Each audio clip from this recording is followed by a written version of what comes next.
Ado? Ado Shraddha. So what does that mean? Any Brahmins here? Anybody wearing Brahmin sweatshirts? Ado Shraddha? Huh? Yeah, a little bit preliminary faith. Okay, my cousin invited me to a Hare Krishna satsang. I've heard about them. Maybe they're okay. Maybe I need somebody, some association of somebody. I'll go there. But if it's not nice, I won't go again. So this is a little preliminary belief. There is some religious, there is some activity like that. So I guess everybody here is on that level. Otherwise you wouldn't be here. Okay, Ado Shraddha.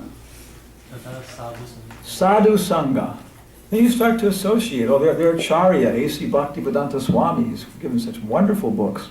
And the devotees are very nice, they're very clean, their habits, their everything else, good consciousness. Yeah, I want to hang out with these people, right? And this happens whether you're a Christian, a Muslim, or a Hare Krishna. Ado Shraddha, Sadhu Sangha. So people here, well, you wouldn't have the center unless there was some desire for Sadhu Sangha, right? You had to take some sacrifice to do this. Ado Shraddha, Sadhu Sangha. Bhajana Kriya. What does that mean? What does Kriya mean? Action. Or work? Yeah. Okay, we're doing bhajan. I'm chanting, I'm doing this and that. And it works sometimes, it doesn't work other times. And so we come to this point, maybe remember this, you start asking people, well, is there a systematic way to do it? You know, this and that and everything else. You say, yeah, you should chant on beads, you should get up in the morning, you should follow these principles. This is bhajana kriya. You take it up as like a regular work, my work, I know what I'm doing. And this is when you take initiation. And initiation here is especially referring to second initiation. First initiation, Harinam Diksha, is more or less experimental. But when the Acharya sees that we're serious, then he offers the real initiation, spiritual initiation, like that. But Jiva Goswami says, in this age, Harinam Diksha is sufficient. If you follow it, you chant your rounds, everything else. It's not enough. But second initiation, okay, it's also there. We call it second initiation. Okay, Diksha. This is what happens at the point of Bhajana Kriya. And this is when you become Majjhima Adhikari. Kanishta Adhikari, Majjhima Adhikari. Then you go on. What's after that? Bhajana Kriya? Ananta Nivritti, which means? Huh? Yeah, bad habits go away. How many saris is too many saris? Huh? She's 10. She's tough. You have a tough wife. Prabhupada says the ordinary girl will not be satisfied with less than 2 to 3 dozen saris. Saris are also including dresses too, like that. And so, yeah. But if you're the king's wife, you've got to look like the king's wife, so people know they're in front of the Rani, like that and stuff. If you're a policeman, you have to be dressed well. You have to have a weapon. It's part of the job. So different people have different requirements.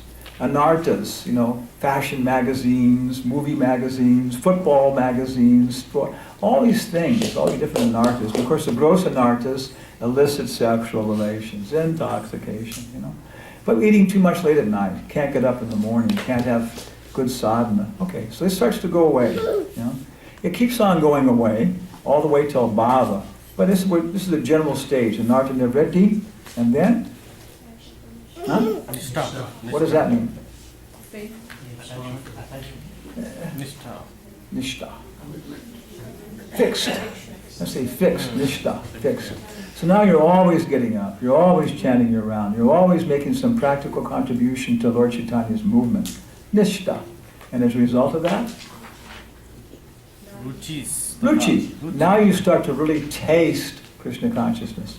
Everything before this is not taste, it's relief from suffering. Like that. So the positive taste is just unbelievable, and the soul can experience this. So what happens once you taste what Rupa and Raghunath were tasting? Asakti. You become addicted. You've got to have it. Bhaktivinoda Thakur says, warning, everybody should be advised that Bhaktivinoda Thakur has a little taste of what Rupa and Raghunath were experiencing. And now he's addicted. And it doesn't matter what it takes, Bhaktivinoda Thakur is going to do that to get it. If Bhaktivinoda Thakur has to sell his grandmother to the devil, Bhaktivinoda Thakur will do it to get that. So Ruchi is where you're just attached. One Christian saint, the atheist captured him, and they put him on a barbecue pit to torture him to death. And after 10 minutes he said, you know, I think I'm done on this side. You can probably turn me over now. This is Asaktis. Anybody on the level of Asaktis here? Okay. Yeah, you're attached. Not just like, oh, I like Hare Krishna. No, it's just coming from the soul. It's just, at this point, you can be burned alive and it doesn't really matter, you know, if you got your focus. Asaktis? Bhava. Yeah. Bhava is Uttamadhikari, right? I give you a seed, right? What do you do with it? You plant it, and you water it, and what happens? Okay, what's the first part called? Sprout. And what happens? What do we get next? A sapling. And the sapling starts to produce leaves, branches, flowers. But we still don't know what it is. What is it? What is it? And then finally we get a little fruit, and we know that it is a peach, plum, apple, pear. Peach! Yeah. This is bhava. Bhava is an immature stage of prema. It's there. You know your relationship with Krishna. How's it go? Krishna Surya Sam Maya Hayan Dakar Yahan Krishni Tahan Nahi Maya Adhikar. Maya can't enter in at that point. You know your relationship to Krishna. You know your name. You know your pastimes. But it's just not fully awake. It's not fully mature. So bhava is the immature stage of prema. And it's described by Christian saints, everybody, the same thing like that, so on. So at bhava, there's a whole science. The western part, the eastern part of Nectar of Devotion talks about Vaidhi Bhakti, rules, regulations, purification, Raganuga. The southern part talks especially about Bhava Bhakti, right? And how to mature these sentiments, what they are, how to identify them, how to combine them. Is material lamentation a rasa? I'm the most low, I'm the most selfish, I'm the most greedy. Is that a spiritual rasa? No? What is it? But Goswami says it's not a rasa, but it can be a preservative of spiritual rasa. So if you're actually feeling some affection, you're feeling like Lord Nityananda, you're on Sankirtan, you got your techniques, you're passing the books out, you got them going out, you got a philosophical understanding, but there's no real feeling, you know? Then you start trying to feel like Rupa Goswami or like Lord Nityananda. This is Raganuga. Then one day you actually have this real personal feeling coming from your soul of like compassion and everything else. You say that's not practice anymore. That was real me. But it becomes covered over, diminished. So at that point, if you start lamenting about what a rascal you are, that will preserve it, right? It's a whole science of how these things mix together. And we learn these in the association of devotees, studying Prabhupada's books, associating with devotees, and then it helps. Having this logical understanding helps to keep a nice environment by which we can mature these things and so on, and appreciate the different people. So then prema, and finally prema is natural condition. We're awake, right? The western side of Bhakti Rasamrita Sindhu discusses how many primary rasas? No? Five. And the five primary rasas are? Dasya ras, becoming like Krishna's servant. Sakya. Becoming Krishna's friend. Sankhya. Huh? Sankhya. Sankhya. Friend. Sakya, we got that. Sakya. Dasya, Sakya. Huh? Vatsalya ras, which is? Parent. Being Krishna's father, mother. Yeah. Madhurya or Shringara, which is? Conjugal love. Conjugal love. Also the queens in Dwarka. Yeah. You missed one. Yeah, first one. I think first one. Shantaras. Shantaras. What is Shantaras? Starting. Huh? Neutral, Brahman release. Yeah. Yes, and then Brahman relies. But no, it's also a rasa. Prabhupada says that some acharyas recommend it as a rasa and some don't. But whatever it is, he says, is the basis of everything else. Yeah. There's nobody who is more fixed in Shantaras than the gopis. And Shantaras means detachment from matter and attachment to Krishna. It means how great is Krishna. Krishna's flower garland in Vrindavan is in Shantaras. Krishna's flute is in Shantaras. There's no maturity of service, but there's just appreciation that Krishna is so wonderful. So yeah, the gopis, it grows. You know, your Shantaras expands to Dasya ras, it expands like that and so on. Like that, so on. And so, but there's improper mixtures of these things. Then there's 7 secondary rasas. They have to be based upon a primary rasa. and they can't exist without it, but sometimes they're so prominent they cover it. What was Bhishmadev's rasa? Primary rasa with Krishna. Friendship? Fear, Vatsala, fear. No. Dasya ras, to a large degree. It was servitorship was his primary feeling. But it was mixed up with a secondary rasa of Fear, huh? fear. Virya, heroism. Heroism, ghastliness, humor. One time Mother Malati tells a story that they were in London, and they had very, very beautiful deities, Radha London Ishwar, which probably got, and they were installing them in this beautiful burial place, I guess temple at that time. And George Harrison had hired the person who'd done the marble work for Buckingham Palace to do the marble work for the temple, and the mayor was there or something. Very big program, the installation. And Prabhupada was kind of like sitting like this, and Shama Sundar had made constructed a very beautiful altar out of wood, and the curtains were there.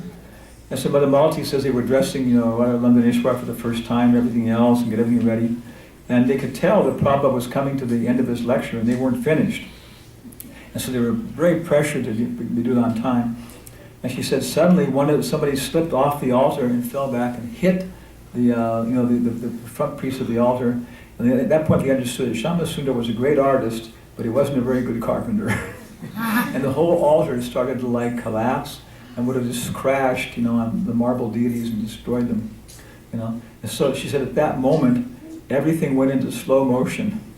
And Prabhupada came off of the asasana with one hand, he cleared the paraphernalia, he stepped up and took Radharani's hand like this, and then held up the altar piece with his right hand.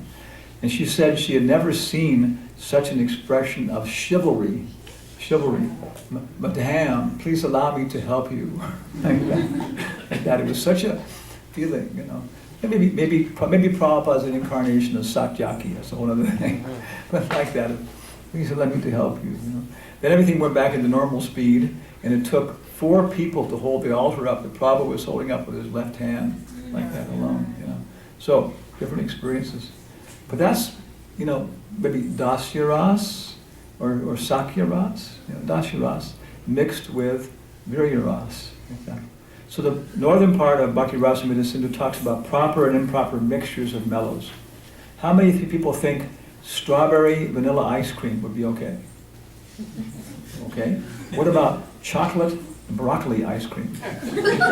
Yeah. This is improper mixture of mellows and stuff. Do you think Mother Yashoda knows about Krishna going out at night with other people's wives? No. My boy, if you tell her that, she'd probably punch you in the nose. Like that. So, my boy's a good boy. He would never do such things. Yeah. So even in Vrindavan, these different levels of mixtures of mellows and stuff like that, they don't combine together different things. So it's a devotional service.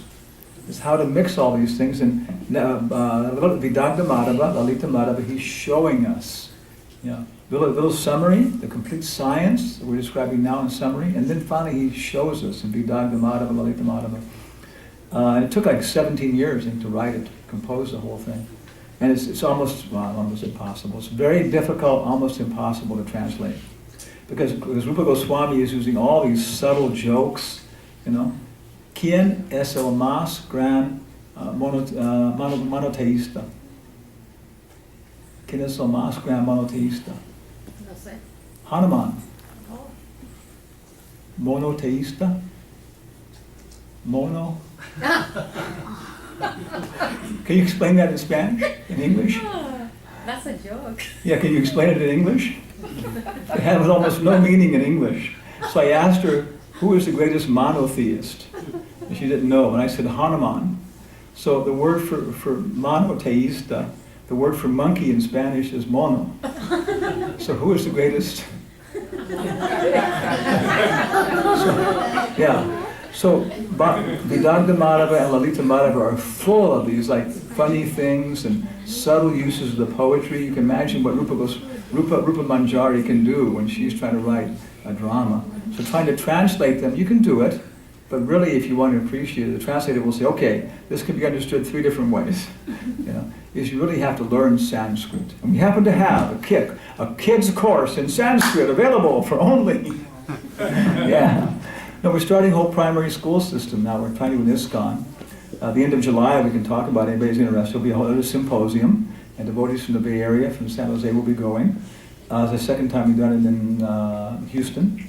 And we started the entire primary school there now with Shubhra, Devi Dasi, and Chaitanya from Modesto. She's the head mistress there. It's going pretty well. And we tried it other times before in the world. There's about 5 primary schools in North America now. And they're going well in different ways like that and so on. And then also preschool. But it's a franchise. And somebody wants to open a Gokul Kids franchise daycare center, have all this support. It's good money, actually. You know anything about the actual market. And running a preschool is good money. And you can give the kids prasad and everything else. And the primary school is actually a consultancy, is that you start your own primary school with advice, you pay the contract, and then teacher training, all this kind of stuff, legalization. And are you ready? Do you have enough children?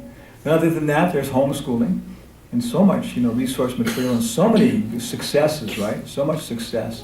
In ISKCON, homeschooling has been one of our big success programs like that. So all these things will be, the symposium will be having different discussions and stuff, and hopefully publishing this. And we can stay in touch about these educational things like that. What I've been talking about so far is Shastric education, but it's also this external thing, K through 12. Kids should go through these things. They should develop these things if they're ready. What level is he on? Adoshada, Sadhu Sangha, Bhajana Kriya, Nirviti, Nishta. Yeah, you see, kids are on different levels, and so on. So what's the next medicine for them? That's what the school's about. Externally, you have to learn, you have to read, you have to write, you have to learn comportment as ladies and gentlemen, Grihastha ashram, these things, okay. And we'll do that. But the real thing is this development of the spiritual development. Like that, So we're developing the Shastric education, K through 12. There's a lot of resources for that. And then Radhika Raman, our good disciple, will be in charge of the section on higher education, the universities. And it falls into 3 areas of becoming a student in the university, and there's so many different things you can do, careers you can take, which some are useful, some are, whatever like that. Another one is then teaching in the universities. Are the devotees teaching in the universities? Yeah, there's quite a few friendly professors and actually devotees. Like Radhika Raman now is endowed professor at Logan University, University of Utah, like that. Before he was at William & Mary College. So there are quite a few devotees actually now in universities and stuff like that, and entering into the whole scene. It's changed a lot, the atmosphere. And finally, teaching to the teachers. There's so many places where they're considering themselves, what is education? Who are we? Different symposium, publishing articles. So it's a whole big area, education in ISKCON. It's a nice area. And then locally, establishing different programs.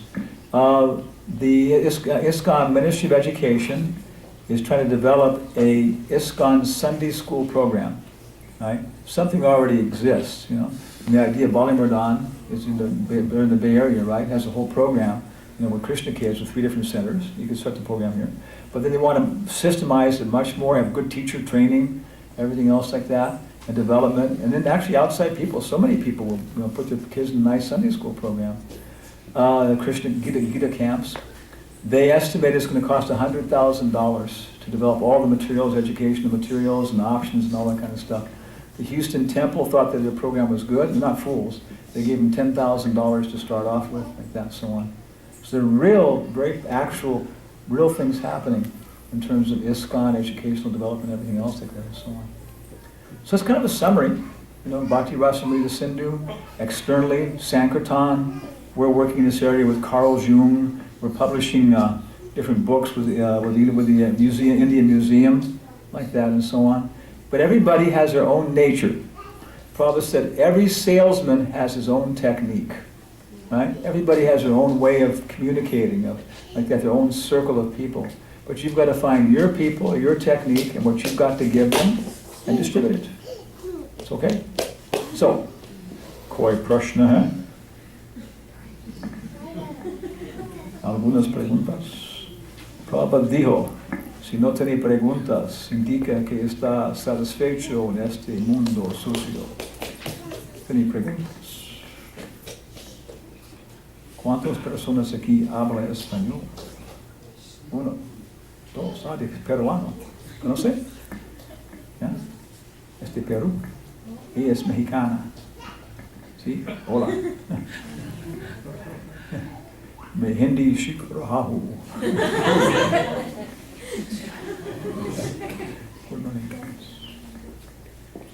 Come on. You got to show the power of your sacramental yatra here. You have good questions. Raj, Yeah. go ahead. No. Raj, you mentioned that you have to be at least at the stage of bhava. Otherwise, you'll have to come back. Well, even with Baba, you're going to come back. Prema, till we wake up, prema, which is actually nothing to accomplish. You can do it very quickly. Prema, okay. Yeah. On one side, we hear statements by acharyas, like Srila Prabhupada mentioned so many times that, there's a famous pastime when Prabhupada said, just grab onto my dhoti and I will take you back. Is that eventually he will take us back? Yeah. Well, Prabhupada says sometimes you say just chant Hare Krishna and you'll become perfect. He said it's like telling somebody who has a very bad disease, go to the hospital, you will be cured. Yeah, you gotta you gotta find a reception desk, you gotta find, you gotta talk to people, you gotta cooperate, you gotta follow the thing. It's a fact. Just chant Hare Krishna and you'll be cured. Okay, that's it. You know? But then could we grab on a Prabhupada's dhoti and we're walking along and we see, ooh, what a nice store. Yeah. That's what happens. We stop what is the 10th offense? Huh? So many material attachments, you can have to Yeah. Prabhupada said this means to ever stop chanting Hare Krishna. Once you get a taste and realize this will liberate me, if you give up chanting, it's offensive. And so we do that all the time, in different ways, right? Yeah. So that's the basic process, Yeah.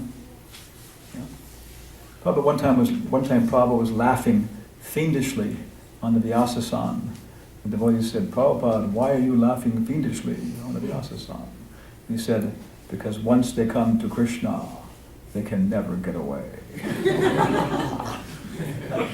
Yeah, it may take 20 years, it may take this and that, right? But it's just, you try out this, you try out that, and it's just that there's nothing like that. Nothing like that taste, Yeah, even a little bit. What to speak of having, basically once you come to the level of Madhyamadakari, second initiation, if everything's acting properly, then you won't fall down from devotional service. Api chet sudaracharo bhajate namam ananyabhak sadar avajate amanyabhak sadar eva samanyavata samyag vyavishito hisa. Yeah, even an ananyabhak, an undeviating devotee, can fall down into sudaracharo, not just bad habits, abominable habits, but that's externally. So unless you commit offenses, unless you really intentionally try to leave Krishna, once you come to that level, you've got a taste, and it really will keep bringing you back, even though so many things may happen because of your, stupidity, your faults, whatever. Yeah. So, going back. Yes, sir. It seems like if you take initiation, and you said once you take initiation, you're getting to that stage of Madhyamadakari? Bhajana Kriya, initiation means, Madhyamadakari. But it's the beginning. You're initiated as a Madhyamadakari in different levels of this purification. So and then Prema Bhava Bhakti is Uttamadakari. Yeah. I think Maharaj is saying like maybe taking initiation, second initiation, it come to the level of Madhyamadikari. You're beginning. You just basically, that's considered to be the beginning. Does by taking initiation it come to the level of Madhyamadikari, or you have to develop the... Prabhupada says the initiation, the Diksha Guru, the fire sacrifice, the austerities, he says these things are formalities, but not meaningless formalities. How many people here are married or were married? Raise your hand. Married or were married? On the day of your marriage, were you feeling nervous?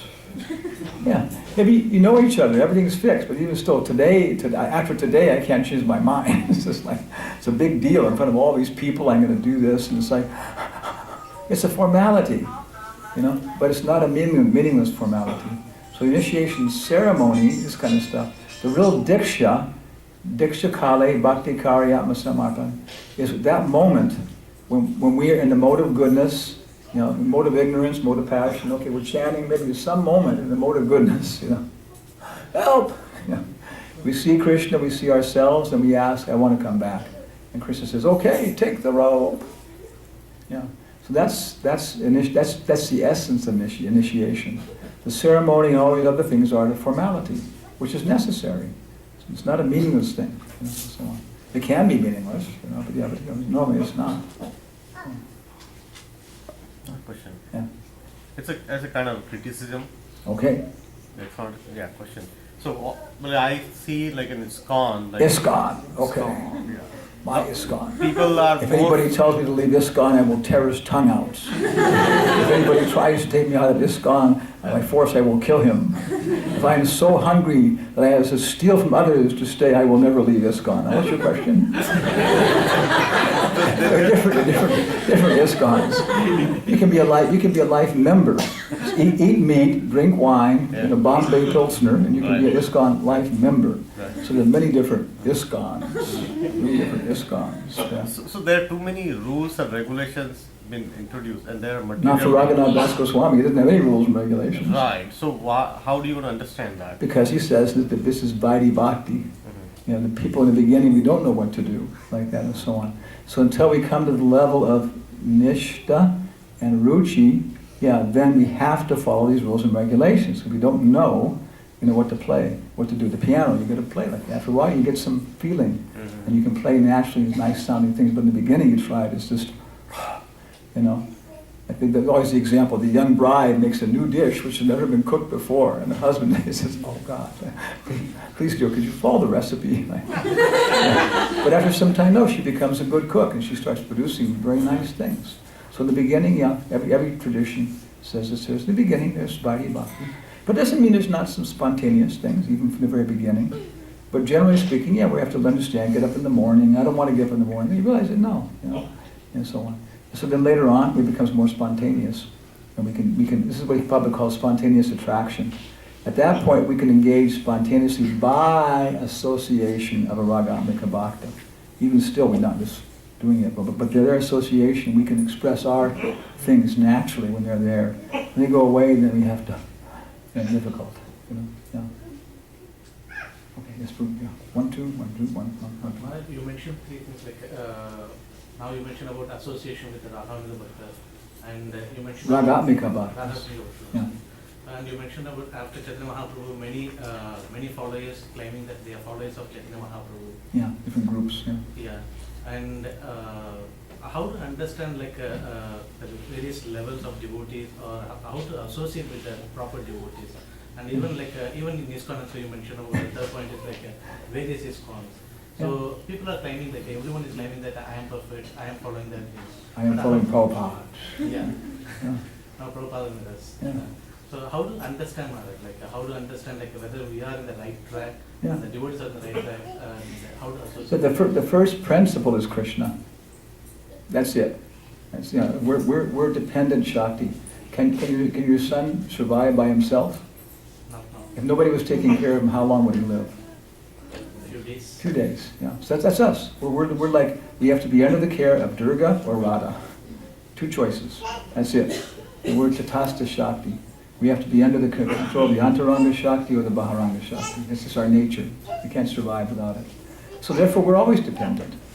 So we can understand if Krishna gives us the intelligence. But our job is to open our mouth and take the medicine or listen like that. We have to do something. We have to take it and we have to apply it. We're small. But like your child, he has free will. He can do things. You can see that.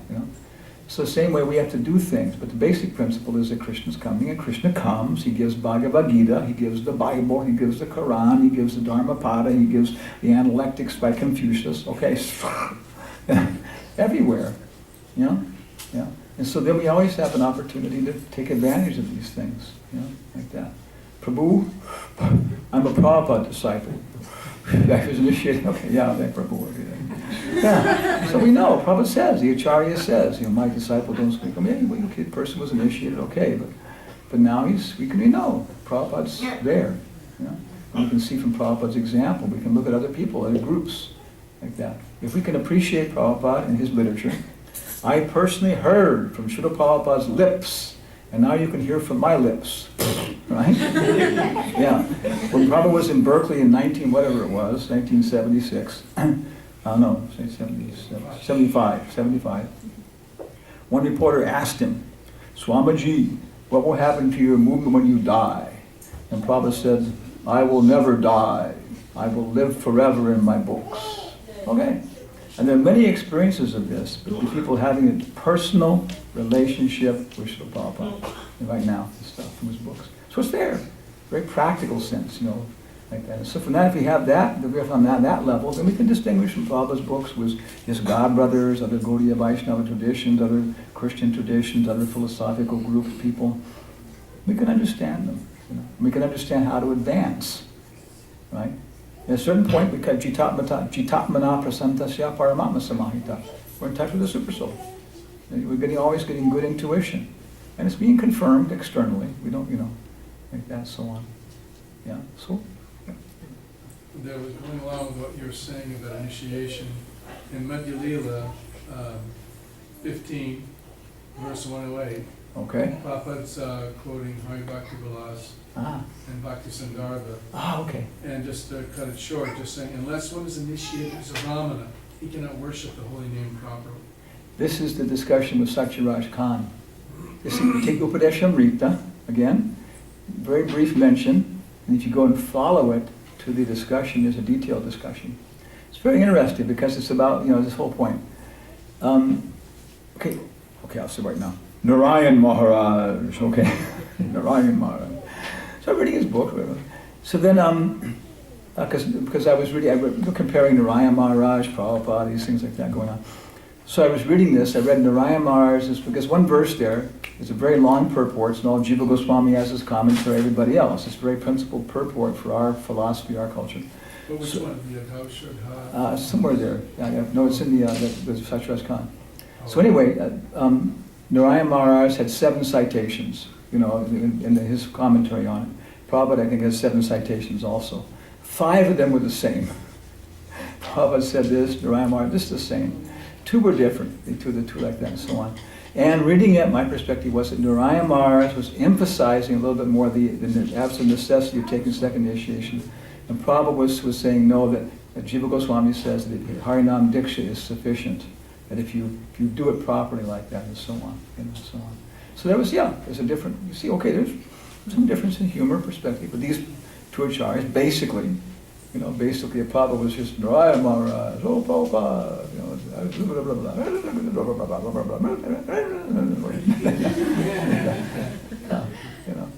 Yes. There was one other question. You were saying that Lord Jagannath is Vasudeva who's desiring to go to Vrindavan. Vasudeva mood, yeah. Vasudeva movie. Yeah. Where did you hear that or read that? It's, again, this is, boy. Yeah, they're different, I can't remember exactly now, but I think it was, what was coming to my mind was what Puri Maharaj, I was in Puri Maharaj, was Subhag Swami, in Jagannath Puri, in Puri Maharaj's mat, staying there. Which Puri? The one who has the mat in Jagannath Puri. Yeah.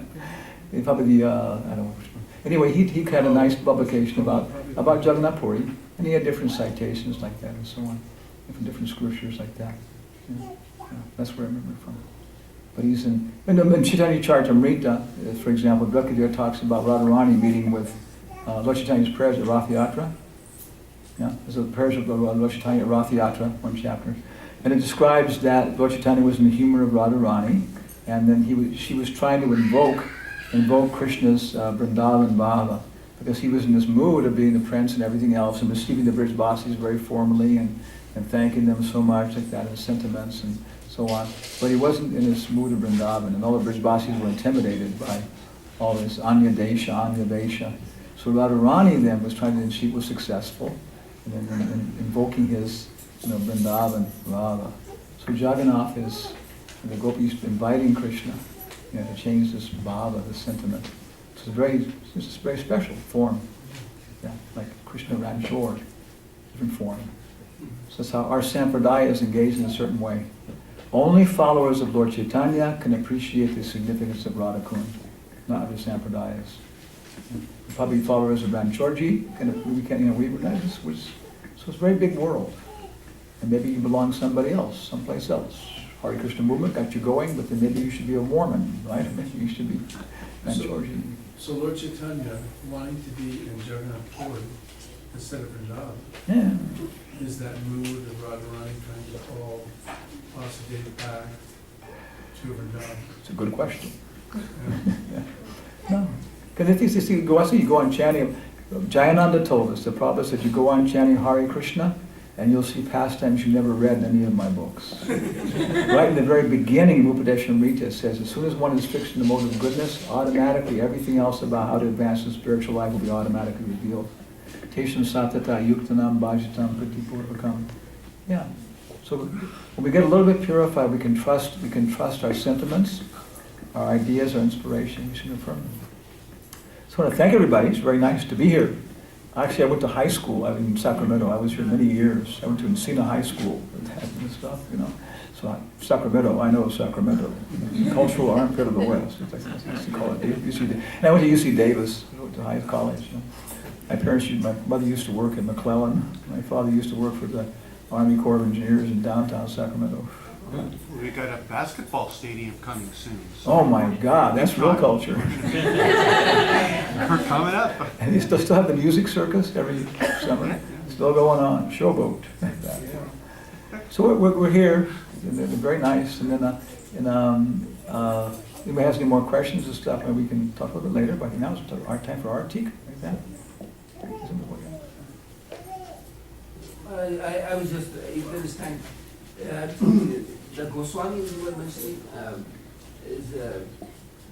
they were they organizing things like we organize now, Krishna consciousness, in the sense that they were not opening schools, or they were not, opening big temples. They were under a tree writing these transcendental literatures. So Jiva Goswami sent who was it? Duki Krishna and other people to go preaching in Bengal. It describes they would organize big festivals, but they were Brahmins preaching like that. And then people like Maharaj Prataparudra and stuff, who became the disciples, they would organize these things. Jiva Goswami did the whole Vyakarana, for Lord Chaitanya, So it would go down into society. Sarvabhauma Bhattacharya was the Sabha Pandit, from Maharaj Prataparudra. He was the head of the dean of the Sanskrit faculty. So obviously, that's what happens, is that it goes down like that. So we're hearing about, the Goswamis like that and stuff, but then so many people then, would apply it in different ways and stuff like that, and so on, in terms of their particular position. Probably, it wasn't school systems at that time. It was more like they were communities of teachers and stuff, so on. But that's what Acharya does. Acharya figures out how to put it in the modern world, so on, right now. Okay, so now it's time to go kirtan, Arti, Shivada Krishna. So Prabhupada ki, Krishna Mahamantra ki, back home, back to Godhead.